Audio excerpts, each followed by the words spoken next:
Ndërsa shumica e lajmeve për ndryshimet klimatike janë shqetësuese, një lajm ndryshe vjen nga një nga vendet më të rëndësishme për shëndetin e planetit tonë, pylli Amazonos.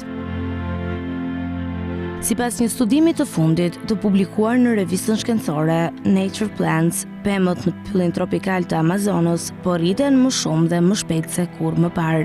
Ky ndryshim i madh është i lidhur drejt për drejt me sasinë e rritur të dioksidit të karbonit, një nga gazrat kryesor që ndikon në ndryshimet klimatike.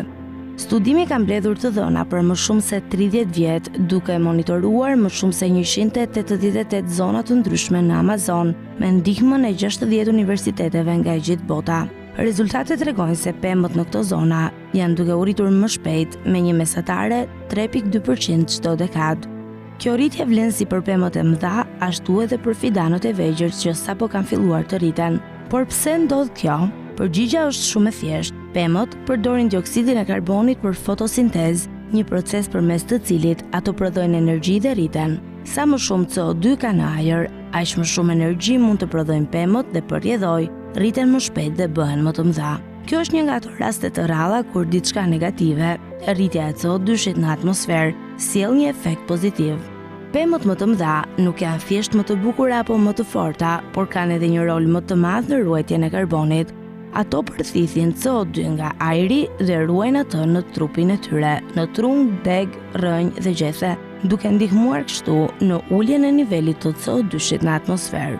Pra pemët e mëdha funksionojnë si një lloj magazine natyrore për karbonin. Sa më të mëdha të jenë pemët, aq më shumë karbon mund të ruajnë dhe kjo ndihmon në ngadalësimin e ngrohjes globale.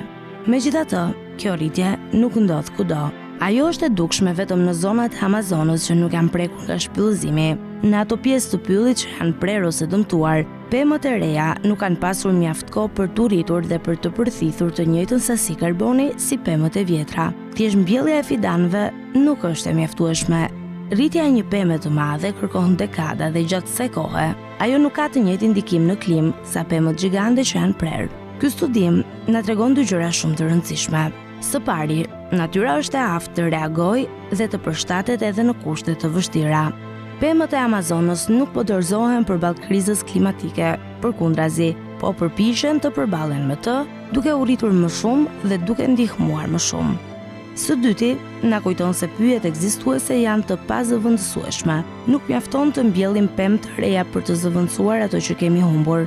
Duhet të mbrojmë dhe ruajmë pyjet që kemi, në mënyrë që ato të vazhdojnë të bëjmë punën e tyre jetike për planetin.